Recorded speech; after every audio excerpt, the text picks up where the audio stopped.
most people will agree that over the last 20 years, large amounts of wealth have been created among families, and that wealth has to be managed. Uh, Things have changed a lot in terms of how humans interact and what their expectations are, and what might have worked 20, 25, 30 years ago in terms of family respect and families not entering into dispute doesn't apply today. Um, Generally, you will find that people are very aware of their rights and they want to enforce those rights. So for the patriarch of a family who has been a successful businessman, maybe owns multiple businesses, it is actually critical that he sits down and thinks through who will inherit and how they will inherit. And that means sitting with families, sitting with advisors to come up with arrangements that will suit the family post the death. But we should not only think about death, we should also keep in mind events like incapacity. So God forbid somebody is in a bad accident and essentially cannot run his business anymore. What happens then? And there are a number of issues that one has to consider quite carefully. These include who will operate the business. So if someone has a very young family, maybe a wife, or in the case of a successful female entrepreneur, a husband who may not be actually aware how that business operates.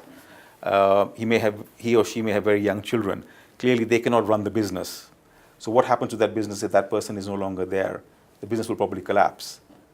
So thought has to be given into putting in structures in place that will try and alleviate those risks.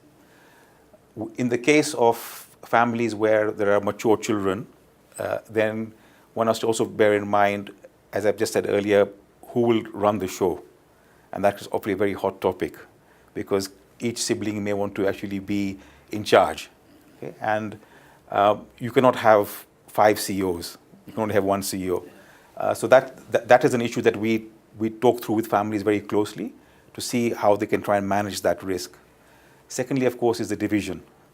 Now, when you come to division, what many families face challenges with is how should that division be equal, or should they be stress given to those family members perhaps who are more engaged in the business.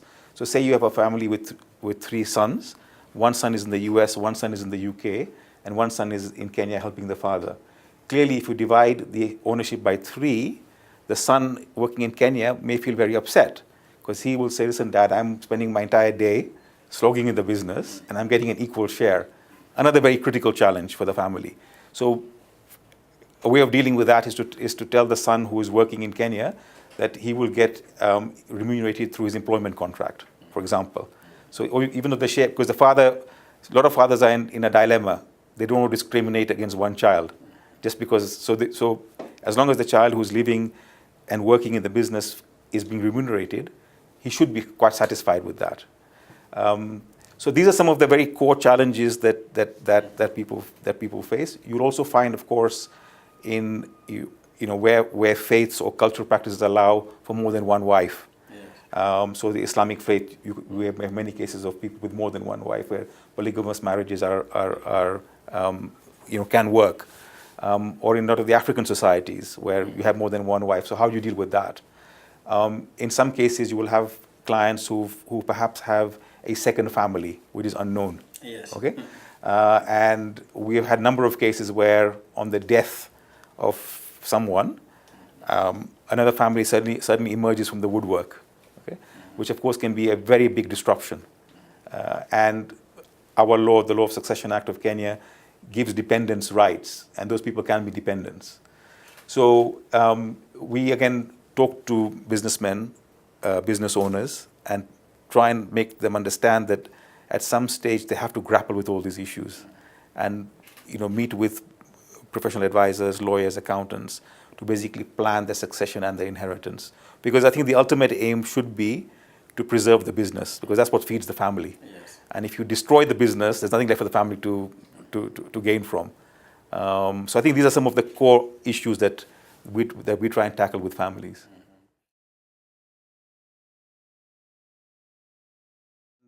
Trusts can be useful instruments, And when you think of trust, people immediately think of an offshore trust. Okay, somewhere in Cayman Islands or Jersey or one of the well-established financial centers. It doesn't have to be that way. You can actually have a Kenyan trust as well. Okay, and subject to obtaining appropriate tax advice and understanding the costs of that trust and what it will actually mean in terms of the taxation consequences, it actually can be quite a good instrument because it allows a owner to divide his assets and to settle in the trust his assets, and then create rules about how the assets will be held and will be operated. And there are a number of type of fairly sophisticated trusts that can manage this. But as you said, it's not the only answer. And clearly, when we advise clients, we don't want to overcomplicate things as well. So for example, what you could do is if it's a relatively small family, and you understand the family dynamics where, say, there are two brothers or two brothers and a sister who are working very closely, and basically there's no reason for them to quarrel because they've had a 15-year history together of working very closely, you could come up with a shareholders agreement, okay, where essentially the owners of the business will sign a shareholders agreement, under which agreement they will actually set out their rights and obligations, who has what percentages, how does the board conduct its business, who has voting rights, when can they apply those votes. So, as I said, there are a number of ways that in which that can be done. If the family is prone to deep issues, deep relationship issues, what a father could think of doing is essentially in his will splitting the assets. So, for the sake of argument, he's got 3 children, and assume he has 3 businesses. Okay, he could say, okay, fine, Jack will get business A, Peter will get business B, and Esther will get business C. So therefore, there's no interaction between the children who are squabbling. Each takes his own business and runs. And of course, one business could be more valuable than the other, and the father then can, in his will, adjust by way of cash. So if Esther is getting a bigger share than the other 2 sons, he can pass some cash on to the 2 boys. So they feel that they've all been treated equally. The good thing with the laws in Kenya, they're actually very flexible. So it allows for a lot of planning. But as I said, with all these planning, it's not just the legal bit. Getting accounting and tax advice to make sure that whatever structure you come up with is actually efficient is also critical.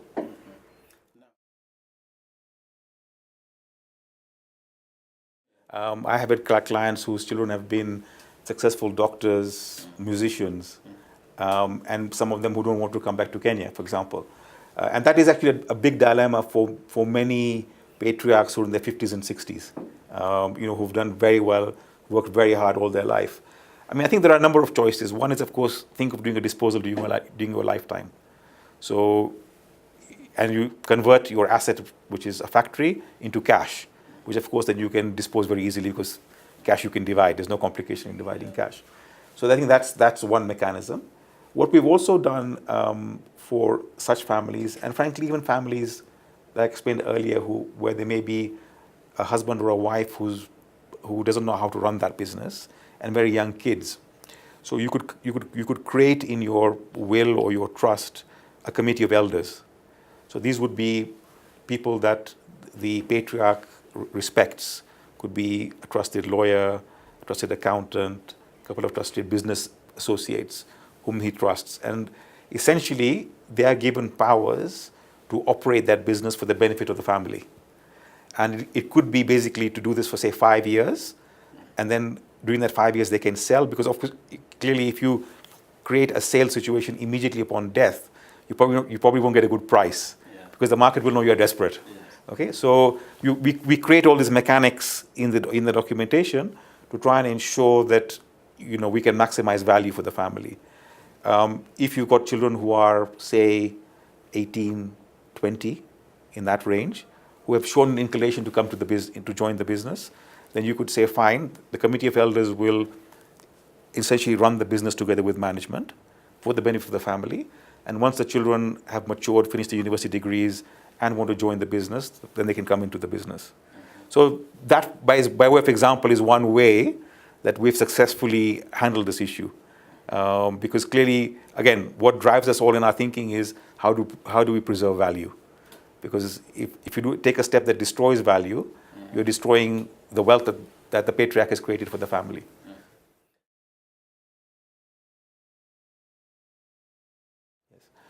Yeah, I mean, I think, okay, so there are two prongs to this. I think one is an education process. Yes. So when we talk to patriarchs, and it's actually also a concern that amongst the Asian families, we see this quite a lot too, because, if you have started a business when you were 20 and you carried some bags on your back and loaded a lorry, okay, and you sweated all those years and then became very successful, there's a very passionate feeling of ownership, which you can understand and respect.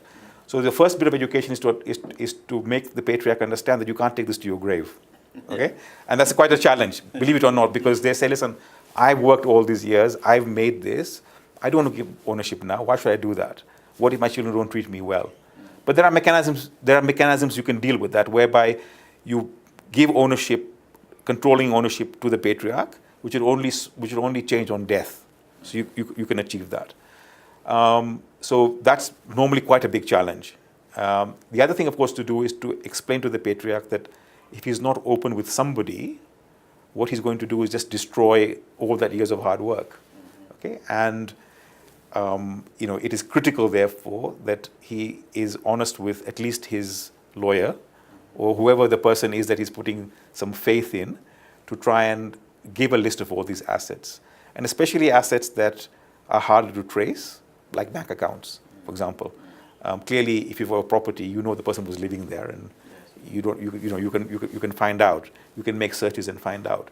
But of course, it's very, very well known. I mean, in Switzerland, there are many thousands of accounts, which in the 50s and 60s and 70s were numbered accounts, where people were essentially hiding wealth and did not share that information with families, where basically the money has gone to the Swiss government, and nobody can now trace that anymore.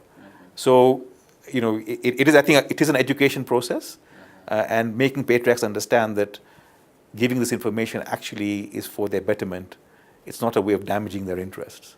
So, and we tend to find that once you have that discussion with them, they actually do see the point.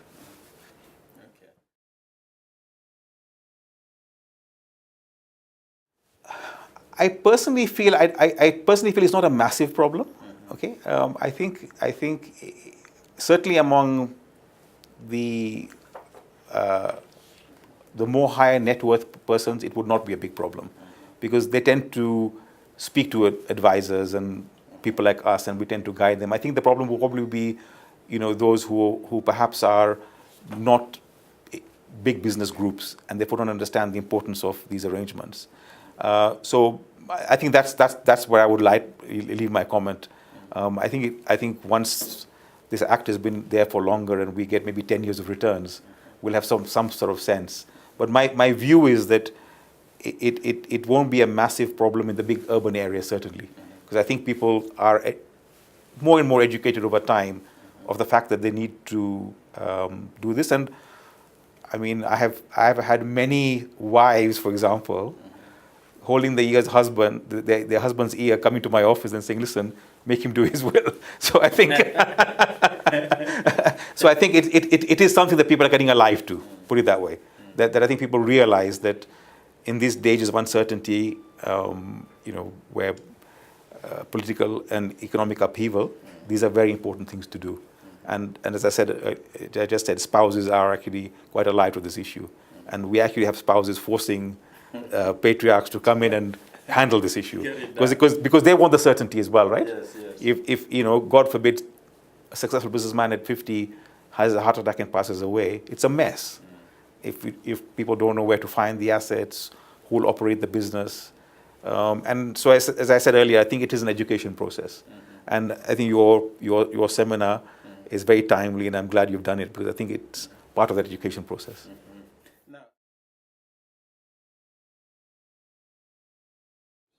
My view would be is once you have a family, once you get married, because I always tell my clients and friends that you now have a responsibility. Once you're single and you don't have the responsibilities of a family, God forbid you are successful, ultimately even the law provides who will get your assets. So under our inheritance laws, if you don't create a will, there is a order of priority in terms of who will receive your assets. So it is actually covered by law. But clearly, especially once you are married, have a family and young children, I would say it's actually irresponsible of you not to do this. I would actually go that strongly, because you have created a 3-year-old child and brought them into this world. You have to give that child security. And if you end up in a situation where there's a big feud within the family because you haven't done your paperwork correctly, I'm quite bold with my clients. I'll tell them to actually being selfish, because you're affecting this poor child whom you have created by not actually putting your paperwork in place. So I don't think it's ever too early, but in terms of timing, I would say certainly once you start a family, because now you have extra responsibilities and you need to be a responsible person.